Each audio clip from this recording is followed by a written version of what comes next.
শ্ৰীমন্ত শংকৰদেৱ সংঘৰ ৯৫ সংখ্যক অধিৱেশনৰ স্থান ঘোষণা হোৱাৰ পাছতে শংকৰ সংঘৰ অধিৱেশনৰ পৰা মূল ধৰ্মধ্বজালৈ ঘৰমুৱা হোৱা ভক্তসকলক কলিয়াবৰত উষ্ম আদৰণি।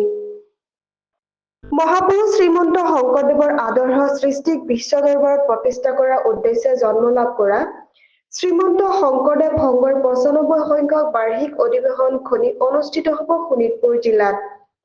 সোমবাৰে মূল ধৰ্মধ্বজা ভাগ হাতত লৈ যোৰহাট অধিৱেশনৰ পৰা তেজপুৰলৈ ঘূৰি অহা ভকত বৈষ্ণৱসকলক কলিয়াবৰৰ নলতলীত তালখোল বজাই হৰিনাম ধমনীৰে উষ্ম আদৰণি। আগন্তুক বৰ্ষত শোণিতপুৰ জিলাত হ'বলগীয়া অধিৱেশনখনিলৈ এই আদৰণি অনুষ্ঠানতে কলিয়াবৰৰ কেইগৰাকীমান ভক্তই ৫০,০০০ টকাৰ এটি বৰঙণি আগবঢ়ায়। নলতলীত অনুষ্ঠিত এই আদৰণি অনুষ্ঠান ভাগত উপস্থিত হৈ শ্ৰীমন্ত শংকৰদেৱৰ সংঘ শোণিতপুৰ জিলা শাখাৰ ভক্তপ্ৰাণ ৰাইজে শোণিতপুৰ অধিৱেশনলৈ সকলোৰে সহযোগিতা আন্তৰিকতাৰে কামনা কৰিছে। শংকৰ আমি পোনপ্ৰথমে সাংবাদিক বন্ধুসকললৈ আমি তেজপুৰ জিলা শাখাৰ তৰফৰ পৰা কৃতজ্ঞতাৰ সেৱা যাচিছোঁ যে আপোনালোকে ইতিমধ্যে জানিব পাৰিছে যে ২০২৬ বৰ্ষত শ্ৰীমন্ত শংকৰদেৱ সংঘৰ ৯৫ সংখ্যক অধিৱেশন ভাগি তেজপুৰ জিলা শাখাৰ আতিথ্যত অনুষ্ঠিত হ'ব আৰু সেই উদ্দেশ্যে আমি আজি ৯৪ সংখ্যক যোৰহাট অধিৱেশনৰ পৰা আমাৰ পবিত্ৰ ধৰ্মধ্বজা ভাগি আমি তাতে গ্ৰহণ কৰি আৰু এই যাত্ৰা আৰম্ভ কৰি আহিছিলোঁ। আহি কলিয়াবৰ জিলা শাখাই এই যাত্ৰা কালত আমাৰ এই পবিত্ৰ ধৰ্মধ্বজা ভাগক আদৰণি জনাই আমাক এই সন্মান জনালে। আমি তাৰ বাবে কলিয়াবৰ জিলা শাখাৰ ওচৰত চিৰকৃতজ্ঞ আৰু আমি আশা ৰাখিম যে সকলো সময়তে সকলো ক্ষেত্ৰত সকলো দিশত কেৱল কলিয়াবৰ জিলা শাখা নহয় সমূহ অসমবাসীৰ সহায় সহযোগ দিহা পৰামৰ্শ ৯৫ সংখ্যক অধিৱেশনৰ সফলতাৰ মূলধন স্বৰূপ হৈ উঠিব।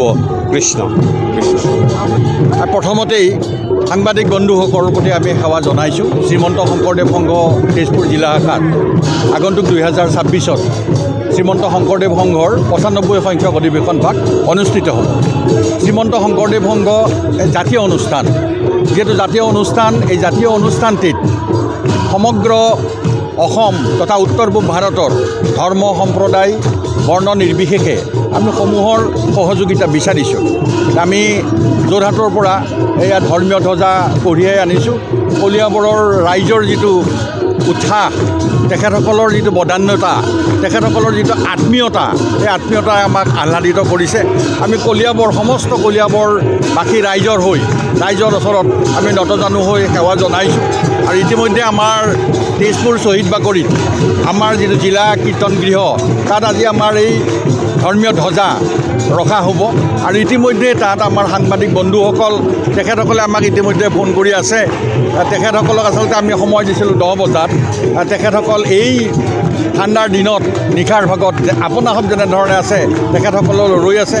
গতিকে আমি সাংবাদিক বন্ধুসকল সবাৰ প্ৰতি আমি আন্তৰিক সেৱা জনাইছোঁ। আমি আশা ৰাখিছোঁ যে আগন্তুক ২০২৬ বৰ্ষৰ ৯৫ সংখ্যক অধিৱেশনৰ যি যাত্ৰা, তাত আপোনাসৱ সমস্তজন আমাৰ সহযোগী হওক, তাৰেই আমি কামনা কৰিছোঁ। কৃষ্ণ কৃষ্ণ।